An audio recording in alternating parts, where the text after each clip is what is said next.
Kita nggak pakai seragam tentara. Iya Pak, tadi seragam kita ditaruh di mobil, jadi kita pakai baju seperti ini. Oh begitu, karena tadi bajunya udah pada kotor, seragamnya udah kotor katanya. Oke kalau begitu, kata si bapak, Bapak ada apa malam-malam bertamu ke sini? Bukan sudah subuh gitu kan? Begini Pak, kami mau minta bantuan. Tapi kan tadi habis bergerak, terus kami kehabisan bekal Pak. Apakah Bapak punya sedikit makanan untuk kami makan? Oh saya punya makanan. Kalau begitu silakan masuk. Nah, terus si bosnya manggil, "Woi teman-teman yang di dalam mobil, masuk semuanya." Masuklah semuanya ke dalam rumah tersebut, rumah yang kecil sempit, rame-rame. Lalu bapak-bapak tentara, kalian mau makan apa? Katanya gitu ya. Terus kata tentaranya, makan apa saja Pak, apapun yang ada kami akan makan. Setelah hidangannya dibuat, dimasak, silakan bapak tentara makan semuanya. Setengah jam sudah selesai, tiba-tiba bosnya itu pamit. Apa? Kami mau pamit ya, terima kasih sudah membantu kami mengasih makanan. Terus kata kami, tunggu dulu, jangan pulang. Apa dulu Pak? Katanya, sebentar lagi kan sholat subuh, apa yang harusnya dilakukan? Nah, kan Bapak ini tentara, harusnya sholat dulu bersama kami. Oh baiklah, karena mereka sudah terlanjur mengaku sebagai tentara, ya sudah terlanjur bilang tentara dong. Kan kalau tentara itu orang baik, ya kan?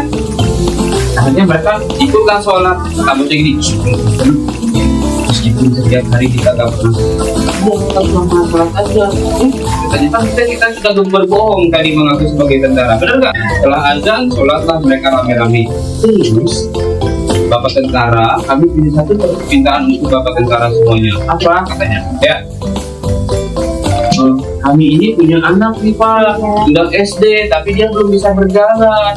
Apakah Bapak berkenan? Mau nggak kalau Bapak doain anak saya yang lumpuh ini? Tolong doakan agar anak saya ini bisa berjalan. Nah, mau nggak? Mau. Kata Pak Bos preman, oke.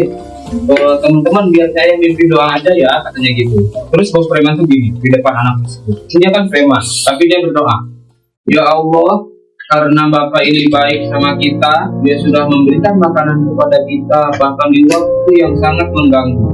Maka ya Allah, sembuhkanlah anak si Bapak ini. Kakinya yang lumpuh sembuhkanlah sehingga dia bisa berjalan normal seperti anak-anak lain. Lalu pasukannya berkata apa? Amin. Terus si bapak yang punya rumah itu berterima kasih.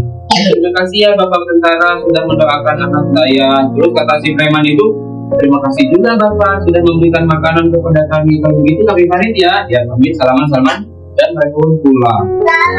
Belum selesai belum ceritanya? Kan mobil udah pergi dan premannya sudah pulang semuanya.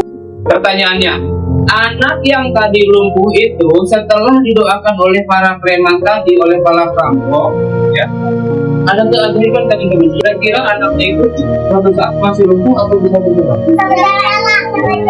Setelah beberapa hari, Allah mengabulkan doa para apa tadi anak itu berjalan, bisa berjalan. Si bapaknya senang, alhamdulillah ibu, Pak, lihat Bu, anak kita yang sudah belasan tahun ini sekarang sudah bisa berjalan.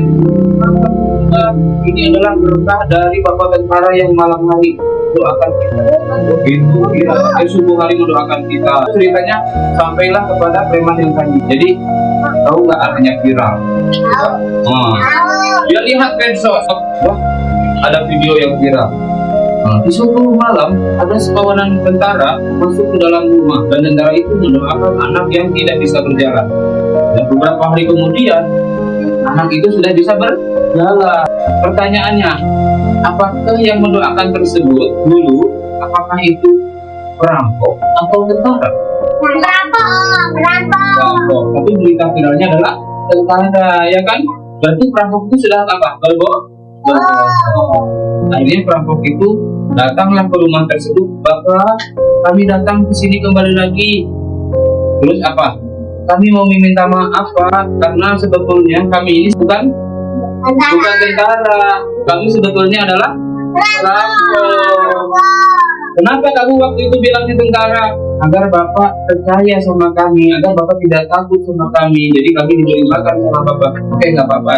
saya maafkan kalian dan terima kasih juga karena doa kalian anak saya sudah sembuh. Ini adalah apa? Oke. Nah, kira-kira anak yang tadi lumpuh itu sembuh gak sekarang? Oke. Akhirnya si perampok itu berkata gini, Bapak, karena dari kejadian ini kami berjanji kami akan bertobat dan tidak akan lagi merampok. Kenapa dia tidak akan merampok lagi? Karena dia berdoa. Iya, karena dia terharu gitu ya. Dan dia akan bertaubat. Sejak saat itu perampok itu sudah tidak lagi merampok dan mereka berubah menjadi orang yang baik. Dan ceritanya selesai. Coba kira-kira pelajaran apa yang bisa diambil dari cerita ini? Gak boleh berbohong. Apa lagi? Gak boleh ngerampok. Apa lagi?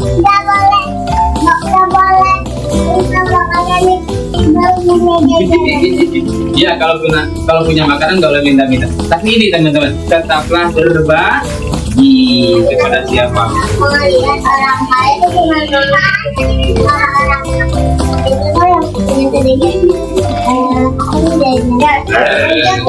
Oke ya, jadi intinya adalah apa? Teruslah berbagi kepada siapapun, benar nggak? Ini misalkan gini, maaf, ada tetangga kita, misalkan dia sudah nggak punya ibu, kita kasih ya. Ada tetangga kita, ini teman kita, misalkan di sekolah atau di rumah, dia sudah nggak punya ayah, tahu nggak siapa namanya? Anak yatim. Nah, kalau sudah ada anak yatim, kita harus berbagi dengan dia. Oke, karena ceritanya sudah selesai, duduk yang rapi dulu. Duduk yang rapi. Belum duduk rapi nih, duduk yang rapi. Ya. Nanti berarti setelah bercerita ini, apa tadi? Harus rajin berbagi makanan, berbagi uang kepada siapa? Apalagi kepada orang-orang anak yatim, kepada orang miskin ya, itu harus dibantu dia. Yatim piatu. Atau ada juga nih nenek-nenek sudah tua, kakek-kakek yang sudah tidak bisa lagi bekerja, itu harus kita bantu ya. Yang pura-pura bagaimana? Ya kalau kita tahu dia pura-pura, nggak usah dikasih. Kan ada orang kaya pura-pura miskin, itu nggak usah dikasih. Ya. Tapi kalau kita nggak tahu kalau dia itu sedang pura-pura, kita kasih kan kita nggak tahu. Ya. Nanti tetap dapat pahala yang baik. Oke, kita tutup dengan membaca hamdalah. Alhamdulillahirobbilalamin.